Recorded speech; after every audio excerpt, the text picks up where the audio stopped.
जय हिंद। मैं अनिल दुबे आजाद। आप देख रहे हैं डीआरएस लाइव टीवी। आप इसे शेयर, लाइक और सब्सक्राइब करें। हाँ, बेल आइकन दबाना न भूलें ताकि आप जुड़े रहें देश दुनिया की खबरों के साथ साथ अपनी लोकल खबरों से भी, जहां खबरें छिपती नहीं दिखती हैं।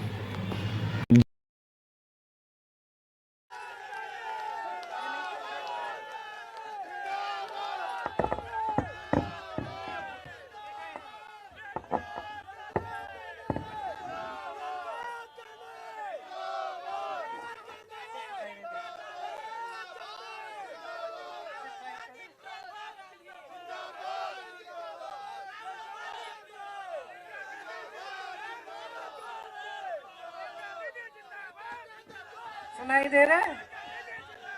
ये वाला चल रहा है।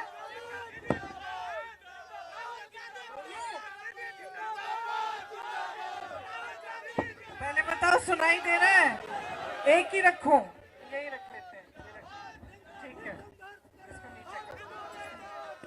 वो चल नहीं रहा।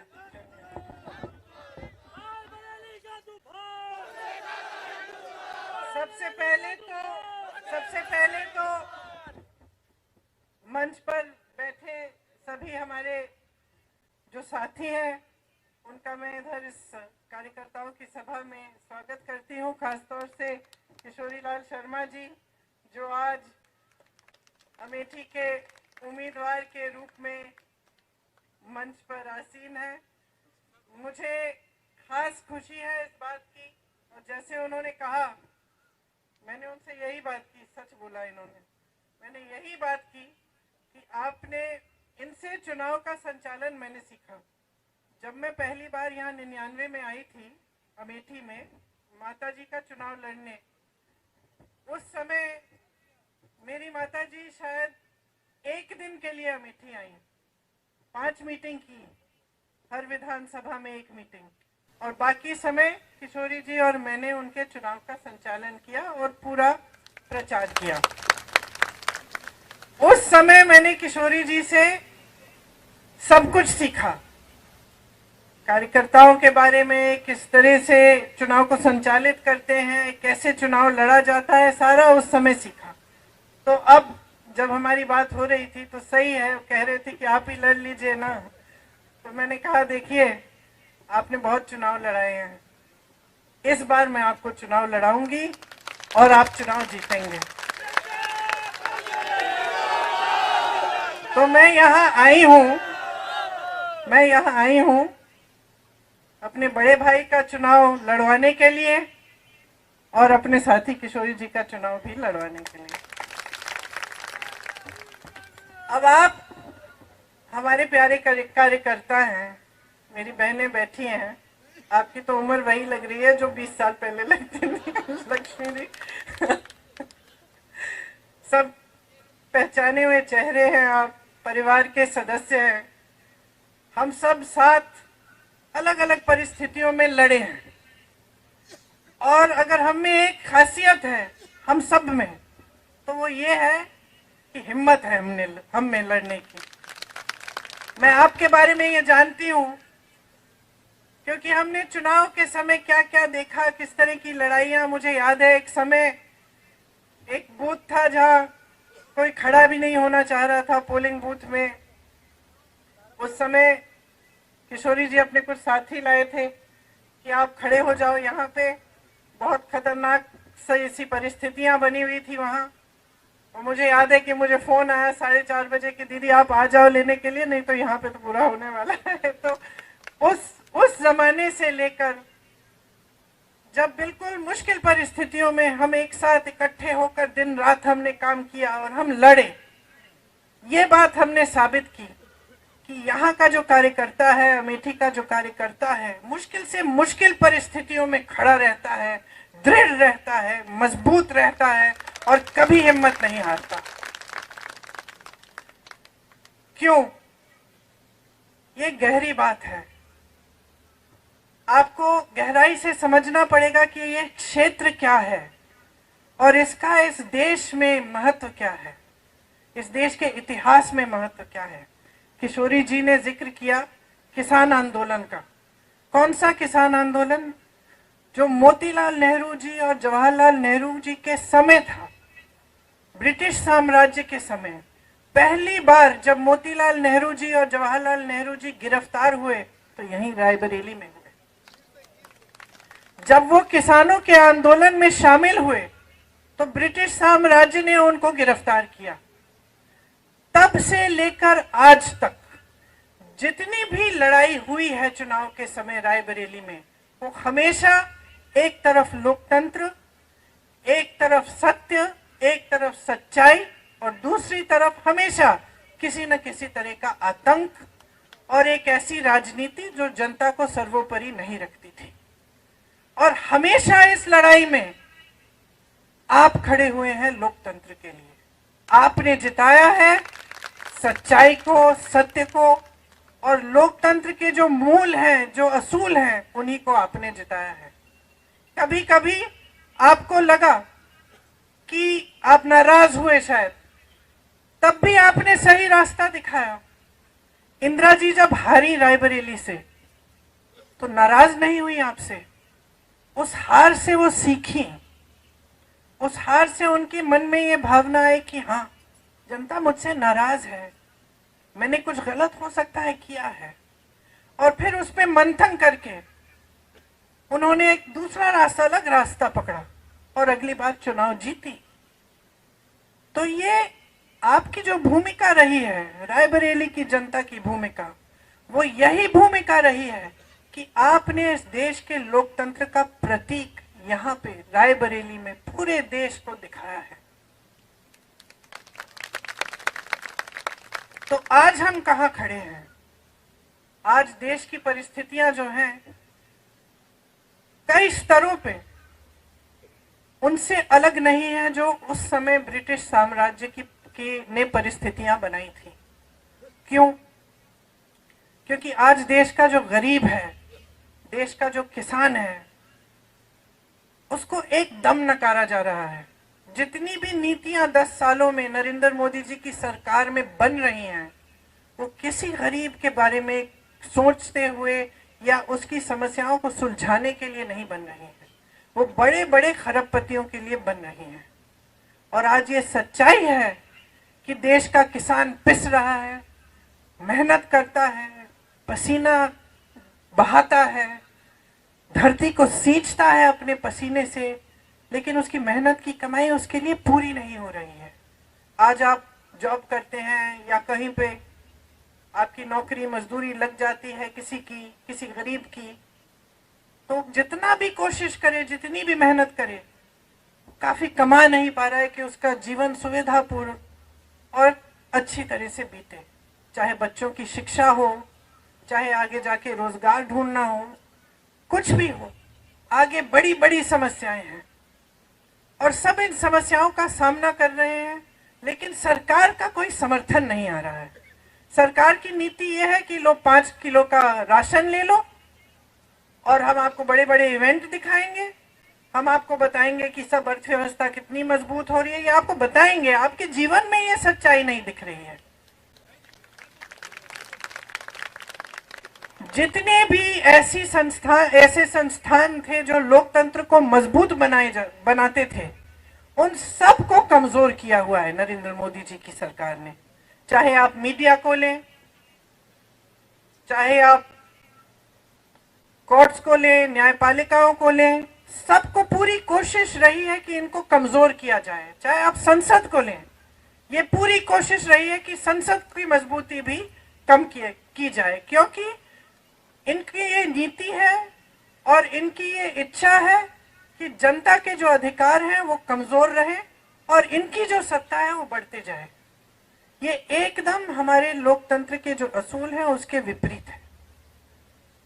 आज देश में जो हो रहा है उसको समझना बहुत जरूरी है। मैं जानती हूँ आप बहुत सक्षम कार्यकर्ता हैं कांग्रेस के, पूरी तरह से आप जानकार हैं, आप समझते हैं कि देश में क्या क्या हो रहा है, राजनीतिक तौर पे भी, सामाजिक तौर पे भी।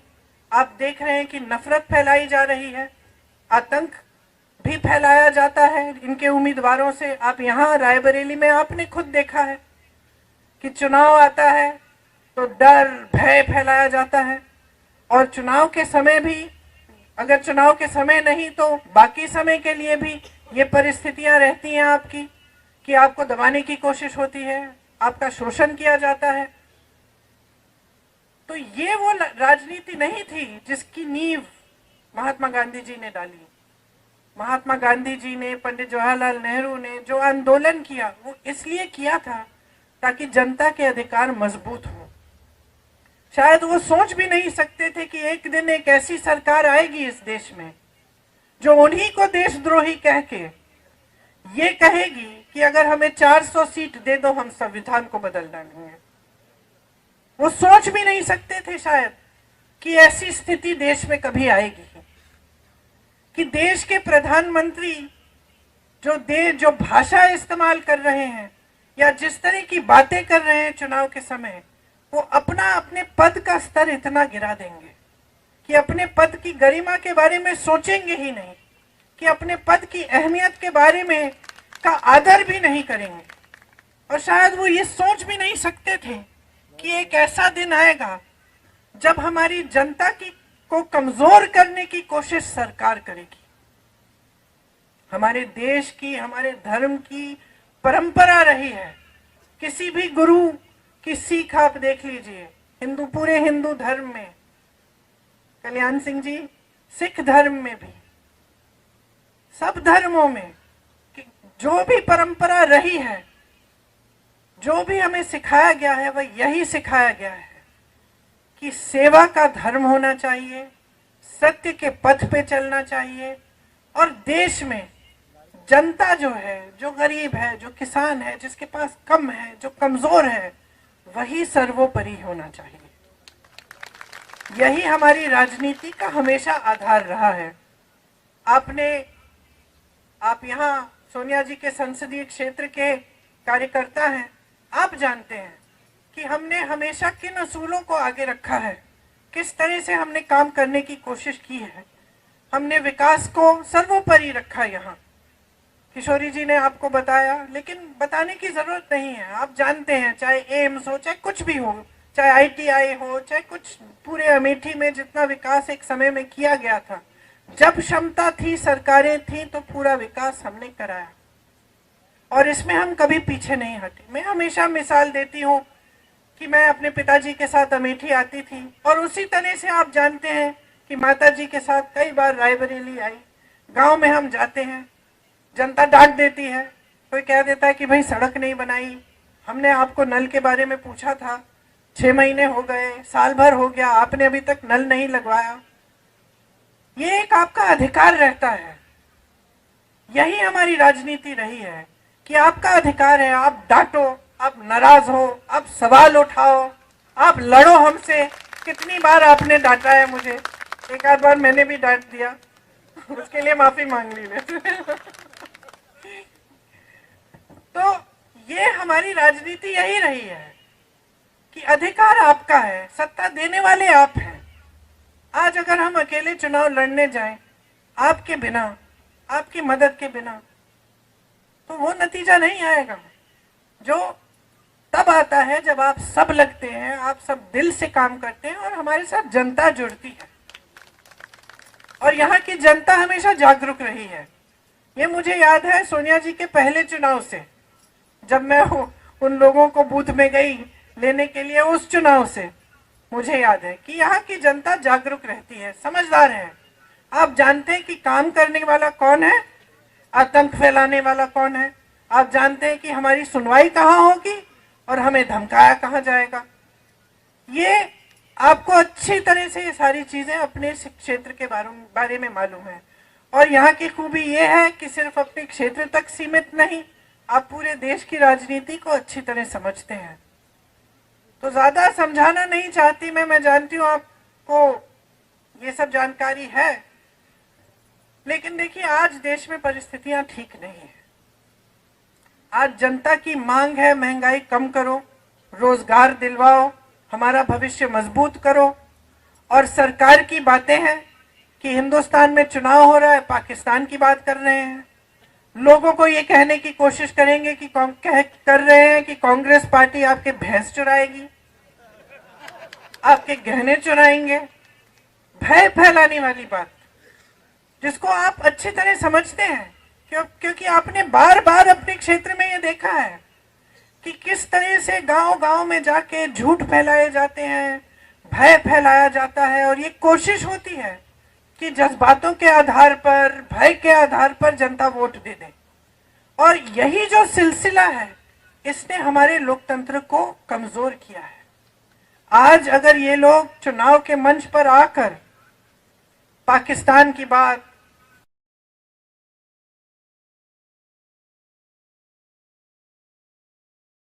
पर आंच आने वाली है या आपको घबराने की जरूरत है, तो आप समझते हैं कि ये इसलिए कर रहे हैं क्योंकि इससे आपके जज्बात उभरेंगे और इनको वोट मिलेंगे। और एक बार इनको वोट मिल जाता है, इनको सत्ता मिल जाती है, तो आपने खुद अनुभव किया है कि 10 सालों में आपके लिए क्या नहीं किया है, क्या किया है इन्होंने। जो जो प्रोजेक्ट ये दिखा रहे हैं अपने इश्तिहारों में, ज्यादातर वो प्रोजेक्ट कांग्रेस के जमाने में पास हुए, तब शुरू हुए, अब जाके बन रहे हैं। परिवारवाद की बात करते हैं, जितने भी लोग ये कहते थे कि परिवारवाद परिवारवाद, अब इनकी पार्टी में देखिए तमाम बेटे बेटियां, चाची चाचियां सब इनकी पार्टी में इकट्ठे हो रहे हैं। फिर परिवारवाद की बात कहां गई? भ्रष्टाचार की बात करते हैं। सबसे बड़ा भ्रष्टाचार का तो स्कीम इन्होंने निकाला है, इलेक्टोरल बॉन्ड का स्कीम। इन्होंने तो इसको एक स्कीम बना दी, स्कीम बना दी कि जो भी चंदा देगा भाजपा को, उसका नाम गुप्त रहेगा। जब नाम बाहर आए तो इनकी बदौलत बाहर नहीं आए। बाहर आए इसलिए क्योंकि सुप्रीम कोर्ट में केस लगा और न्यायाधीशों ने बोला कि बाहर निकालो लिस्ट, अब सूची देखिए। और ये सब बातें आपको समझानी चाहिए लोगों को, किस किस से चंदा लिया है। जिसने गुजरात में वो पुल बनाया, जो पुल गिर गया, जिसमें सैकड़ों लोगों की जिंदगी गई, उस पुल बनाने वाली कंपनी से चंदा लिया। वैक्सीन बनाने वाली कंपनी से 52 करोड़ रुपए चंदा लिया। जिसको धमकाया था, जिसपे छापे लगाए थे, उनसे चंदा लिया, छापे बंद। जिसपे केस लगाए थे, चंदा लिया, केस बंद या ठंडे बस्ते में। और इसका नतीजा क्या हुआ कि भाजपा दुनिया की सबसे अमीर पार्टी बन गई, दुनिया की सबसे अमीर पार्टी। वो आपकी भावनाएं कैसे समझ पाएंगे? आपने हमेशा जो काम किया है, एक भी पैसा लेने के बिना किया है। आपको वेतन नहीं मिलता, आप कांग्रेस के कार्यकर्ता हो, आप जन सेवा करते हो, सेवा की भावना से करते हो।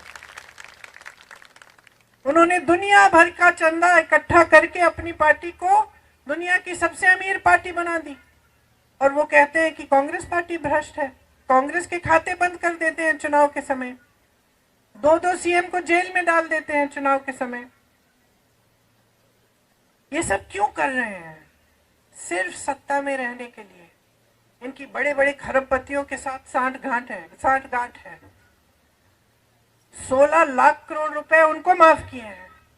जो हमारा किसान 10,000 रुपए के लिए, 50,000 रुपए के लिए आत्महत्या कर रहा है क्योंकि वो कर्ज चुका नहीं पा रहा है, अपनी बेटी की शादी करा नहीं पा रहा है, उसके लिए एक पैसा माफ नहीं। आज ये है परिस्थिति और सच्चाई इस सरकार की। आप टीवी चलाएंगे तो आपको ये सच्चाई नहीं दिखेगी। आप टीवी चलाएंगे तो आपको सब सुनहरा दिखेगा। आपको दिखेगा कि देश आगे बढ़ रहा है, G20 हो रहा है, राष्ट्रपति और प्रधानमंत्री अलग अलग दुनिया के अलग अलग देशों की प्रशंसा कर रहे हैं। आपको बताया जाता है कि मोदी जी इतने बड़े नेता बन गए हैं कि वो चुटकी भर में युद्ध रोक सकते हैं पूरी दुनिया में। बहुत बढ़िया, रोकिए, फिर युद्ध रोकिए, लेकिन उसके साथ साथ एक आध रोजगार भी तो दिलवा दीजिए देश में।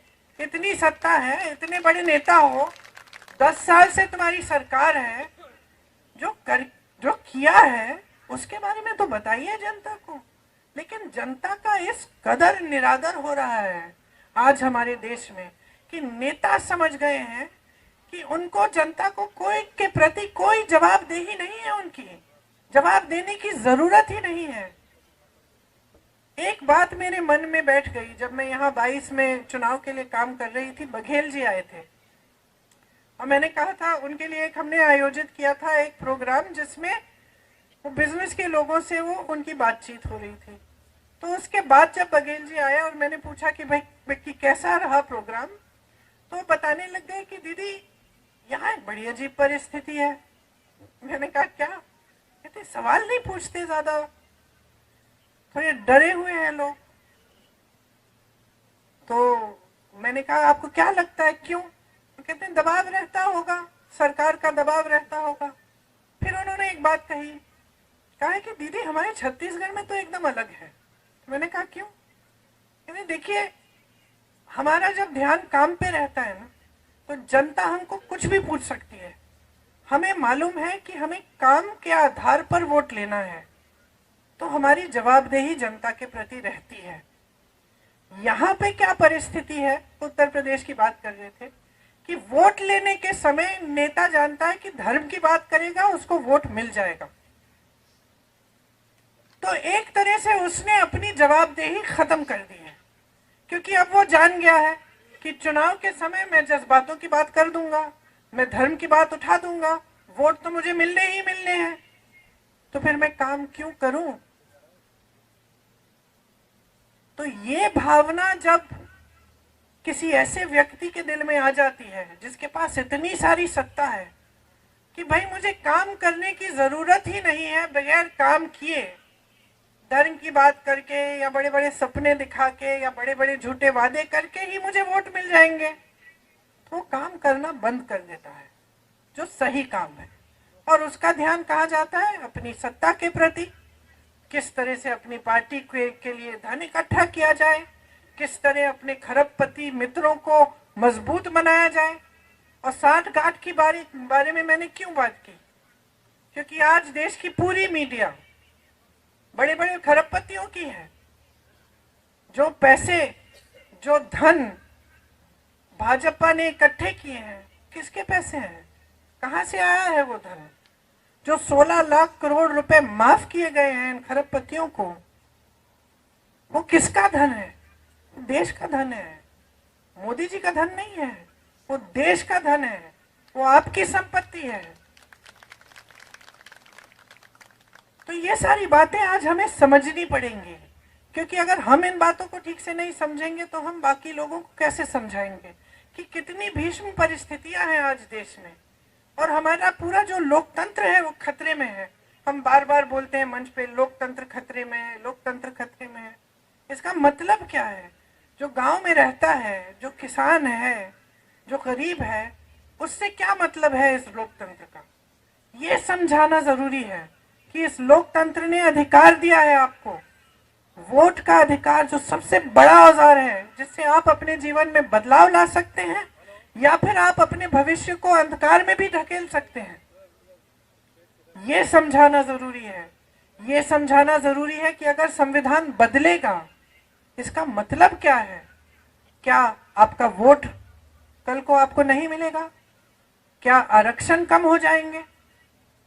क्या जो आपके अधिकार हैं, जैसे कांग्रेस ने आपको भोजन का अधिकार दिया, जनता को शिक्षा का अधिकार दिया, इनका क्या होगा अगर संविधान बदलेगा? ये सब बातें समझानी बहुत जरूरी है। बाकी शायद 329 घंटे हैं अभी से लेकर चुनाव तक। 2-4 घंटे हर रोज सोने के लिए रख लीजिए, बाकी सब मेरे हैं। दौड़ाऊंगी, काम कराऊंगी, डांटूंगी, कंधे से कंधा लगाकर आपके साथ लड़ूंगी। और अगर एक सेना है इस पूरे देश में जो लड़ना जानती है, तो ये सेना है।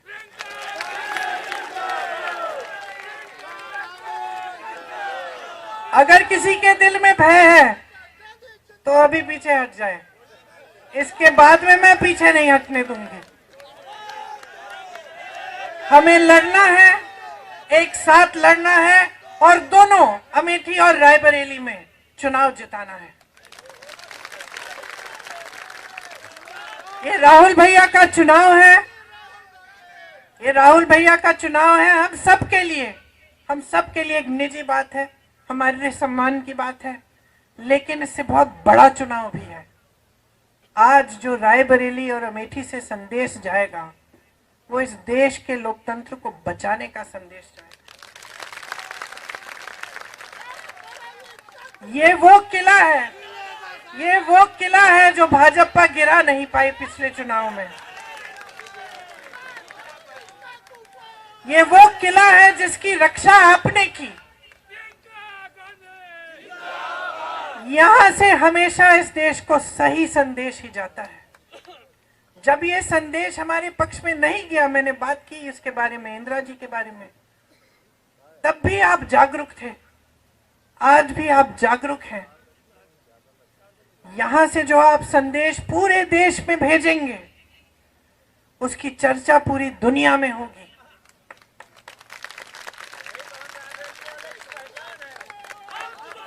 तो आपकी लड़ाई आज सिर्फ राहुल गांधी जी के लिए नहीं है। आपकी लड़ाई सिर्फ हमारे लिए, अपने लिए नहीं है। आपकी लड़ाई अपने गांव के हर एक व्यक्ति के लिए है, अपने शहरों के लिए है, अपने प्रदेश के लिए है और अपने देश के लिए है। इस मिट्टी के लिए है जिसके लिए बड़े बड़े नेता शहीद हुए। आज परिस्थितियां ये हैं कि इंदिरा गांधी जैसी शहीद महान महिला को ये लोग देशद्रोही कह रहे हैं। यहां आपके साथ कंधे से कंधा लड़ा के लड़ी, हमेशा सही पथ पर, सत्य के पथ पर चली। महान संघर्ष हुए उनके जीवन में, आपने साथ दिया। जब आपको टोकना था आपने टोक भी दिया, साथ नहीं छोड़ा। ना उन्होंने आपका साथ छोड़ा, ना आपने उनका साथ छोड़ा। मैं तो नहीं छोड़ने वाली साथ।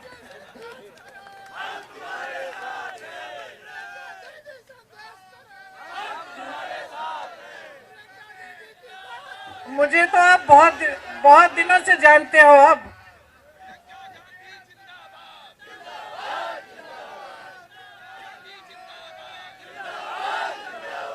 ये वो मिट्टी है इस देश की जिसमें मेरा परिवार का खून मिला हुआ है, जिसके लिए हम आज लड़ रहे हैं, जिसके लिए आपके पूर्वजों ने जान दी है, आपके पूर्वजों ने पसीना और खून बहाया है। ये वो मिट्टी है, ये इस देश की सबसे पवित्र मिट्टी है हमारे लिए। इसके लिए हम लड़ रहे हैं।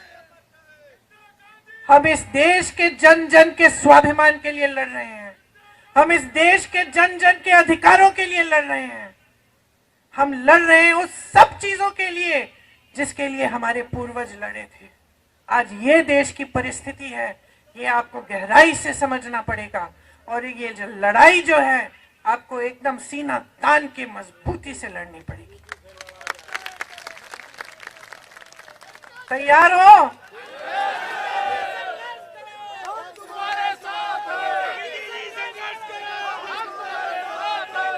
तो अब मैं यहां से हिलने नहीं वाली हूं जब तक 18 तारीख को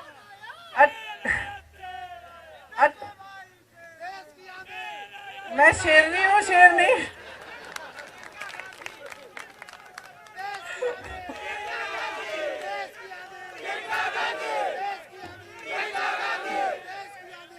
देखिए 18 तारीख को 5 बजे चुनाव आयोग मुझे कहेंगे कि आप चली जाओ। तब तक मैं यहाँ से हिलने नहीं वाली हूँ। हम दिन रात काम करेंगे, हम पूरे दिन भ्रमण करेंगे पूरे संसदीय क्षेत्र के और अमेठी के। रात को हम पूरी आपके कार्यकर्ताओं की मीटिंग रखेंगे। जो भी समस्याएं हैं, जो भी आपकी ज़रूरतें हैं, किस तरह से क्या करना है, आप आके मुझे बताइए। दरवाजे खुले हैं पूरी दिन, पूरी रात। मैं आपके लिए समर्पित हूं और मैं जानती हूं कि आप सब इस देश के लिए समर्पित हैं। धन्यवाद। धन्यवाद। एक बार जोर से राहुल गांधी, राहुल गांधी, राहुल गांधी, जय हिंद। शहर कांग्रेस अध्यक्ष